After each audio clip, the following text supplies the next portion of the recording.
Bhubaneswar Red Cross भवन ठारे त्रयोदशतम द्विवार्षिक राज्य सम्मेलन अनुष्ठित हो जाइछि। एथिरे 30 जिल्लार कर्मी माने जोग दैथिले।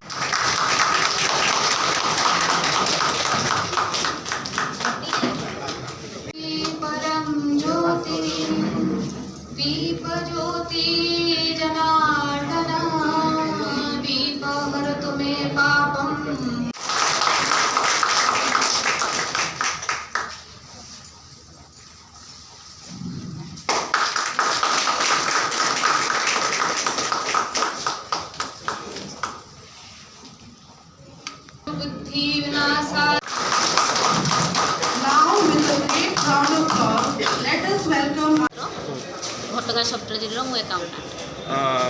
मैडम कौन कह आज इलेक्शन हो नुआ सभापति नुआ संपादक मिले निहाती भाव खुशी कथा किंतु आगुरी जोटा होता किसी विशृंखला जो ये होता नुआ रूप में निहाती कम आप देखिए संपादक सभापति कौन आशा रखी आमर प्रकृत में आज हूँ त्रयोदश द्विवार्षिक सम्मिलनी 2 दिन धरी कार्यक्रम आरंभ हो वर्ष 30 जिलूर समस्त प्रतिनिधि आसछन्ति एवं बहुत उत्साहर सहित से आज जोगदे जे से नूतन सभापति एवं संपादक को निर्वाचित करेंगे कहीं आम जो समस्या गुड़िक रही जो दाबी गुड़िक रही दीर्घ दिन से दाबी गुड़िक आम संगठन नपर्यंत आम पूरण होना तेणु आम जेहेतु आमर संगठन नाही आमर समस्या गुड़िक उपयुक्त जगार पहुँचाइवाई आमर कौन संस्था ना से आम अनेक गुड़िए दाबी बा अधिकार आमर से आम वंचित होती आज आम आशा रखीचु जे आज जो आम यही निर्वाचन टी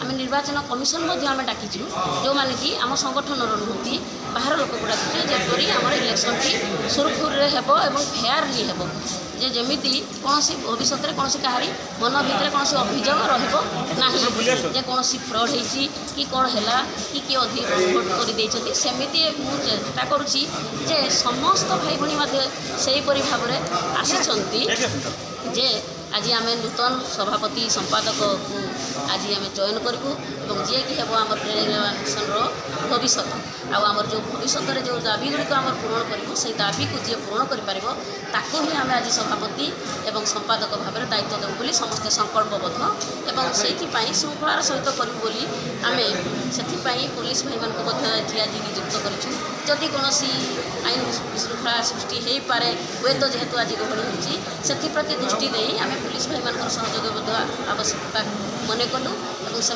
डाकिचु और आम सारा 30 जिलार सब प्रतिनिधि उपस्थित हो गले खुशीर कथा जे आमर जेहेतु director of treasuries and inspection जे डायरेक्टर मैडम दीवाराणी द्वारा महोदय आज से मुख्य अतिथि हेबे बोली आमको कथा देइछथि एवं खूब अल्प समय पर से बर्तमान उपस्थित हेबे एवं से आमर यही सम्मेलन उद्घाटन करेंगे एवं अभिभाषण रखिए आपर द्वितीय पर्यायर आम निर्वाचन प्रक्रिया को जीव से आम आम प्रार्थी मैंने जो मैंने नॉमिनेट हे जो मैंने नॉमिनेशन करेंगे से नॉमिनेशन हो सारापर आम स्वतंत्र भाव में आम निर्वाचन कार्यक्रम जेपरी श्रृंखलार सहित हो पार सचेततार सहित हो पार से प्रति दृष्टि रखी इलेक्शन कमिशन मान सम्मुखें एवं जो भाई मैंने कैंडिडेट प्रस्तुत करते आम यही सब पद पर आम लड़ाई करूँ से निज तरफ जड़े जड़े एजेंट को नियुक्त करेंगे और निजे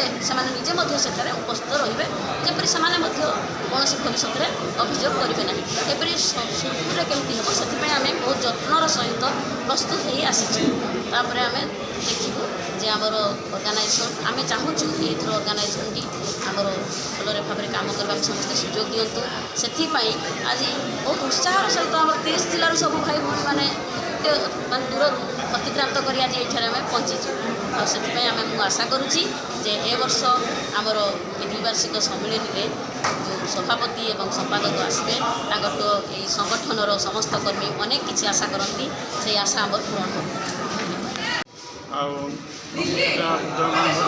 Odisha treasury association president candidate मुझे प्रचेषा करुँची आज गला काली आम प्रोग्राम स्टार्ट हो 9-10 2 दिन सरकार परमिशन देते आज फास्ट मैंने आमर इनागुरेसन होगापर मैंने बंद प्रयोजन में संगीत गान कर डायरेक्टर मैडम सी आसी उद्घाटन करेंगे कर सारापर आमर କିଛି ସମୟ ପାଇଁ ବକ୍ତବ୍ୟ ରହିବ।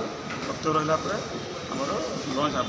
କେମିତି କ'ଣ ପ୍ରୋସେସ୍ ହେଉଛି ଇଲେକ୍ସନଟା କେତେ ଆମର ଜଣ ଇଲେକ୍ସନ୍ ହେବ ଲଞ୍ଚ ପରେ ନା ହଁ ଯେ ଇଲେକ୍ସନ ଯେଉଁ ହେବ କେମିତି କ'ଣ ପ୍ରୋସେସ୍ କେମିତି ଇଲେକ୍ସନରେ ଯେଉଁମାନେ ଯେତିକି କଣ୍ଟେଷ୍ଟ ଆମର ରହିଛନ୍ତି କଣ୍ଟେଷ୍ଟାଣ୍ଟ ରହିଛନ୍ତି କେତେ ଜଣ ରହିଛନ୍ତି ଆମର ପ୍ରେସିଡେଣ୍ଟର 2 ଜଣ ରହିଛନ୍ତି, ସେକ୍ରେଟାରୀ ପାଇଁ 2 ଜଣ ରହିଛନ୍ତି। ସେମାନଙ୍କ ନାମ ସବୁ ତାଲିକା କରାଯିବ ଏବଂ ଆମର ବ୍ୟାଲେଟ୍ ପେପର କରାହେଇଛି। ବ୍ୟାଲେଟ୍ ପେପରରେ ସେମାନଙ୍କର ଯେ ସିରିଏଲ୍ ନମ୍ବର ଅନୁସାରେ ଲେଖାଯିବ।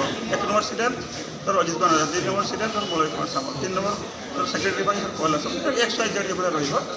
ମାନେ କୌଣସି ପ୍ରକାର ଆପଣ ଭାବୁଛନ୍ତି ଯେ ଯେହେତୁ ଇଏ ବି ଅଛନ୍ତି ଯେ କୌଣସି ପ୍ରକାର ବ୍ୟାଲେଟ୍ ପେପରରେ କୌଣସି ପ୍ରକାର ସମସ୍ୟା ବି ହେବାର ନା ନାହିଁ। ବ୍ୟାଲେଟ୍ ପେପର ଆମର ଯେଉଁ ସମସ୍ତେ ଏଠି ଆଇଡି କାର୍ଡ଼ ଦିଆଯାଇଛି, ଆଇଡି କାର୍ଡ଼ ଅନୁସାରେ ବ୍ୟାଲେଟ୍ ପେପର ଅନୁସାରେ ସେଇ ଅନୁସାରେ ତାଙ୍କ ନାମ କରିକି ଦେବେ। ନା ବହୁତ ଜାଗାରେ ଆପଣ ଦେଖିବେ ଯେ ଯେଉଁଠିକି ବ୍ୟାଲେଟ୍ ପେପର ଦିଆଯାଉଛି କିନ୍ତୁ ଦେଖିଲା ଡୁପ୍ଲିକେଟ୍ ଇଏ କରିଦେଇଛି ନା ସେଇଟା ବ୍ୟାଲେଟ୍ ପେପର ହେବନି। ଆମର ଏଜେଣ୍ଟ ବି ମାନେ କନସିଷ୍ଟାଣ୍ଟ ଏଜେଣ୍ଟ ବି ରହିବେ।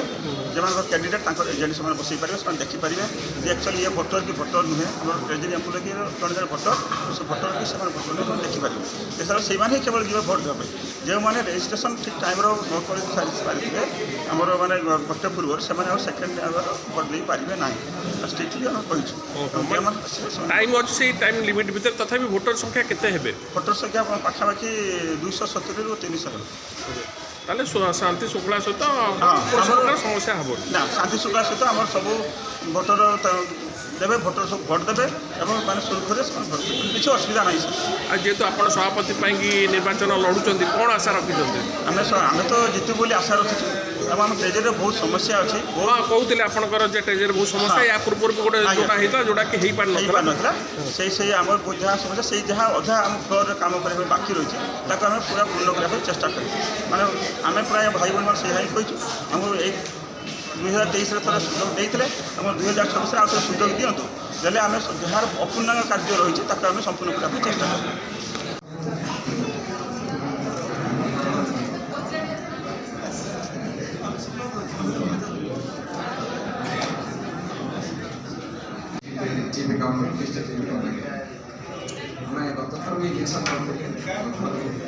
କିଛି କାରଣବଶତଃ କିଛି